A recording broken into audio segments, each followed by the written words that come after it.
Assalamu alaikum everyone. Welcome to my basic class of parts of speech.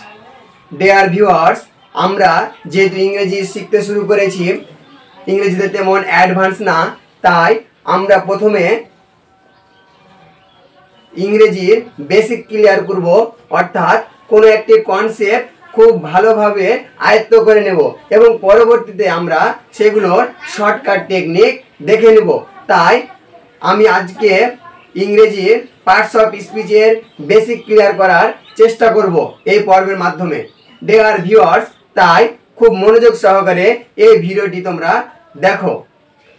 Dear viewers, সেই সাথে আমি আজকে parts of speech এর details আলোচনা করব, অর্থাৎ পার্টস অফ স্পিচ কি, কত প্রকার এবং প্রত্যেক প্রকারগুলো আমরা সংজ্ঞা সহকারে আজকের এই পর্বে দেখে নেব এবং পরবর্তী পর্বগুলোতে আমরা এর পার্টিকুলারলি ভাবে পার্টস অফ স্পিচের আলোচনা করব। সো ডিয়ার ভিউয়ার্স, চলো আর দেরি না করে আমরা শুরু করি। তো আমি তোমাদের সুবিধার্থে বোর্ডে লিখে রেখেছি, কারণ ভিডিওটি দীর্ঘায়িত করব না তাই। ডিয়ার ভিউয়ার্স, তাহলে আমরা প্রথমে জেনে নিব পার্টস অফ স্পিচ কি এবং কাকে বলে। ডিয়ার ভিউয়ার্স, আমরা যদি এই পার্টস অফ স্পিচ এই শব্দটিকে খেয়াল করি, অর্থাৎ অর্থ করার চেষ্টা করি, তাহলে কি দেখতে পাবো? পার্টস মিন্স অংশসমূহ অ্যান্ড স্পিচ মিন্স বাক্য। তাহলে পার্টস অফ স্পিচের অর্থ কি দাঁড়াচ্ছে? পার্টস অফ স্পিচ অর্থ হচ্ছে বাক্যের অংশসমূহ বা পদসমূহ। তাহলে আমরা পার্টস অফ স্পিচ কাকে বলবো? কোনো একটি বাক্যে ব্যবহৃত প্রতিটি ওয়ার্ড সমূহকে আমরা এক একটি পার্টস অফ স্পিচ বলবো। আমরা যদি দেখি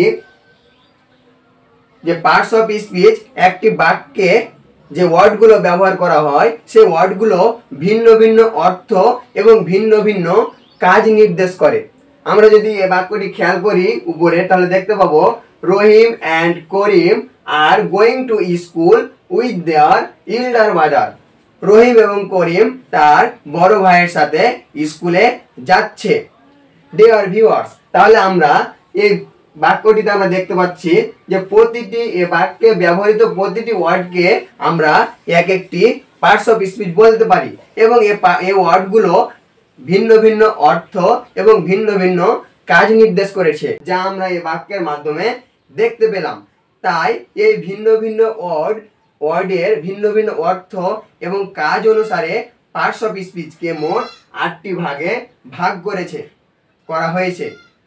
আমরা দেখব প্রথমে নাউন অর্থাৎ বিশেষ্য, নেক্সট প্রোনাউন সর্বনাম, নেক্সট অ্যাডজেক্টিভ অর্থাৎ বিশেষণ, ভার্ব ক্রিয়া, অ্যাডভার্ব ক্রিয়া বিশেষণ, প্রিপোজিশন পদান্বয়ী অব্যয়, কনজাংশন সংযোজক অব্যয়, এট লাস্ট ইন্টারজেকশন অর্থাৎ অনন্বয়ী অব্যয়। ডিয়ার ভিউয়ার্স, তাহলে আমরা পার্টস অফ স্পিচ 8 প্রকার জেনে নিলাম। এগুলো কি কি? Noun, pronoun, adjective, verb, adverb, preposition, conjunction, interjection. তাহলে এই 8 প্রকার হচ্ছে পার্টস অফ স্পিচ। আমরা যদি এই বাক্যে পার্টস অফ স্পিচ গুলো চিহ্নিত করি অর্থাৎ ইন্ডিকেটস করি, তাহলে আমরা দেখতে পাবো যে রহিম একটি নাম অর্থাৎ কোনো কিছুর নাম, তাহলে ব্যক্তির নাম, তাহলে এটি হচ্ছে নাউন।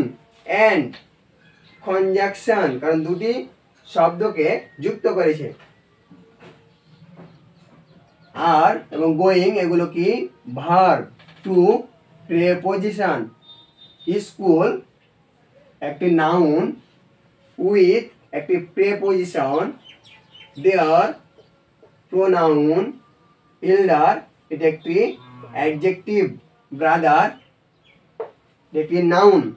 ডিয়ার ভিউয়ার্স, এই বাক্যটি আমাদের বুঝতে হলে আমরা প্রথমে এই 8 প্রকার পার্টস অফ স্পিচের সংজ্ঞাগুলো জেনে নিই, তাহলে আমাদের এটি বুঝতে সুবিধা হবে। তো আমি প্রথমেই শুরু করছি নাউন অর্থাৎ বিশেষ্য।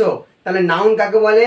যে ওয়ার্ড দ্বারা কোনো কিছুর নাম বোঝায়, অর্থাৎ ব্যক্তি, বস্তু, স্থান বা যে কোনো কিছুর নাম নির্দেশ করে সেটা হবে নাউন। তাহলে এখানে রহিম এবং করিম এটি হচ্ছে ব্যক্তির নাম, তাই এটা হচ্ছে নাউন। এবং নেক্সট প্রোনাউন। তাহলে প্রোনাউন হচ্ছে যে ওয়ার্ড নাউনের পরিবর্তে বসে। তাহলে রহিম এবং করিম এই দুটির পরিবর্তে কি বসেছে? দেয়ার, অর্থাৎ তাদের। তাহলে এই দেয়ার হচ্ছে একটি প্রোনাউন।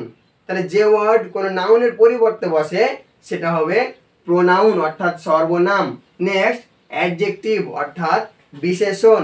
তাহলে যে ওয়ার্ড কোনো ব্যক্তি, বস্তু অর্থাৎ নাউন এবং প্রোনাউনকে মডিফাই করবে, অর্থাৎ ব্যক্তি